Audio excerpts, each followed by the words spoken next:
Hello and welcome back to my channel. For Disability Pride Month, I was having an issue with coming up with a topic.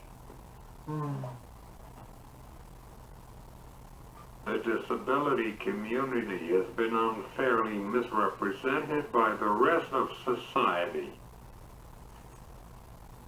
For a long time, we were just seen as objects of pity or worse, freaks of nature.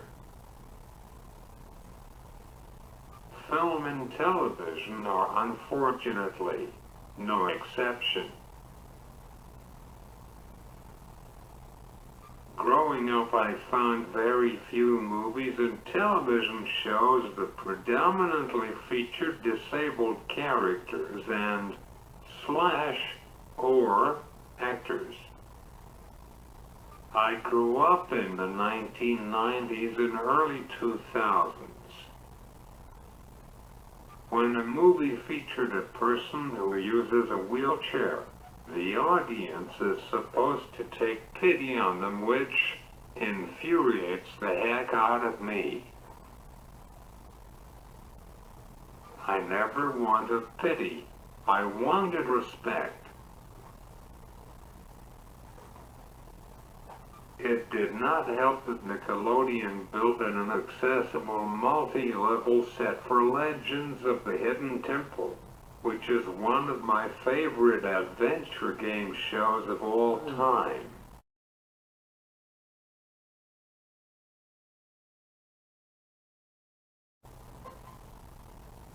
Even the show Wild and Crazy Kids, which took place mostly outside or in another location, whether it was the Mall of America or an amusement park, did not feature kids with disabilities.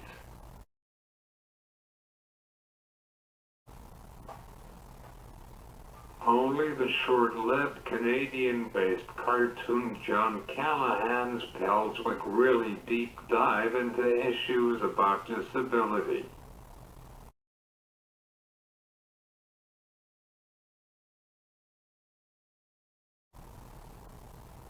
In one episode, they actually had a group that clearly was meant to represent a deaf showed up at Pelswick's school because they were not allowing him to go on the 8th grade camping trip.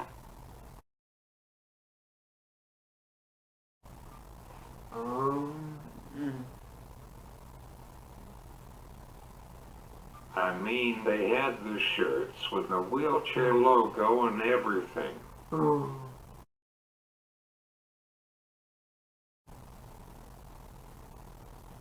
However, it could be worse. The traveling circus used to kidnap kids with severe disabilities and put them in their sideshows. Back in the day, before there were laws governing custody and child protection agencies, parents would actually abandon their kids at the circus, entrusting the circus with their care. When the circus was ready to move on to the next town, the kids with disabilities who got left behind were simply packed up along with the big top and went with them.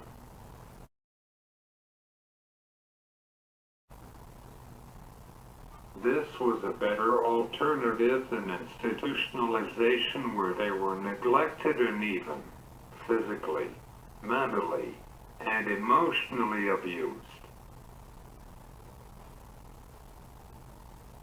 This is where we got the phrase "run away and join the circus."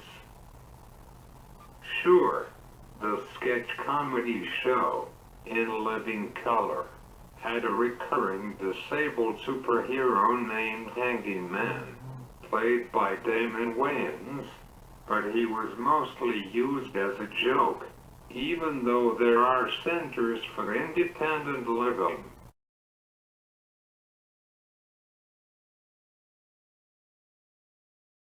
The National Council on Independent Living and the National Disability Rights Group ADAPT. He would go around dealing with ADA violations in a comical way. I mean, being turned into a hairy beast is kind of a disability in the 1991 Disney classic Beauty and the Beast and the 2017 live-action remake.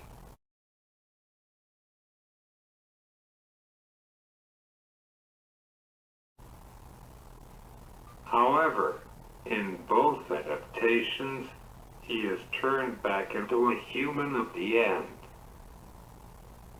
I would much rather see Prince Adam remain a beast and have Isabel's son, Prince Benjamin, and Descendants, which premiere in 2015, have to navigate high school and dating with a hairy body and horns like his father.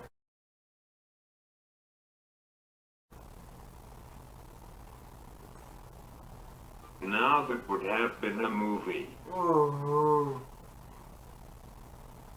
Take, for example, the 2000 Disney Channel original movie Miracle in Line 2.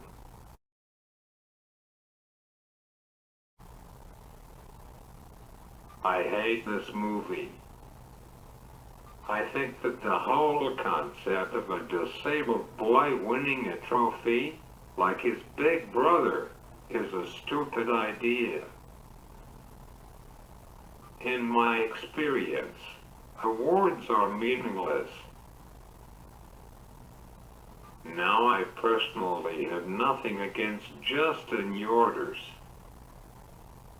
I even met Justin and his parents at the Parent-to-Parent Conference in 2002 in Hershey, Pennsylvania. He was a really nice guy.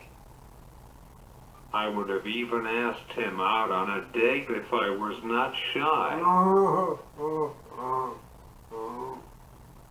However, it would not have worked out because according to his Wikipedia page he is straight, darn it. I just did not like how Disney treated his story. If you were going to fictionalize a story, and in details that make sense, the details they added did not add anything, and it took away from his actual achievements.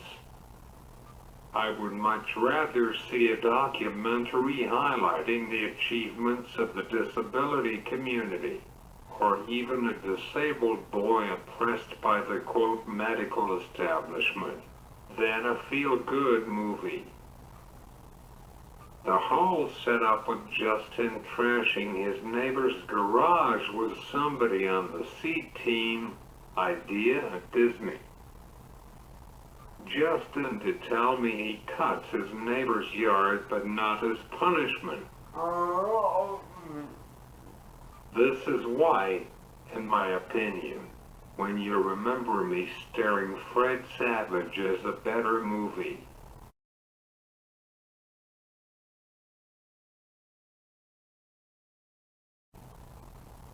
I think if Disney ever approached me wanting to make a movie about my life, I would have to approve the script. There are so many positive portrayals of kids with disabilities on the public broadcasting service better known as PBS. Just turn on Sesame Street, or Mr. Rogers' Neighborhood, or even the spin-off series Daniel Tiger's Neighborhood. You would see, especially on Sesame Street, children in wheelchairs, people that are blind, and people who are deaf.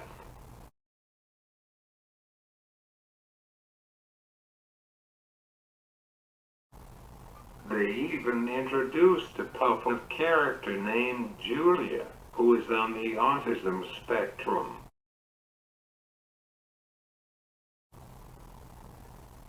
Even in their newest cartoon On His Way, the character of Eddie wears leg braces and uses crutches. This is only on one network. Well, two if you count PBS Kids on cable. The mainstream culture has, for the most part, been a bit off when it comes to showing people with disabilities in a positive light. Disability culture and disability pride should be thought and celebrated like LGBT pride or African American pride. After all, that was one of the original aims of the Americans with Disabilities Act. Maybe then people will notice this. Please leave a like on this video and hit the subscribe button. I will see you next week with another video.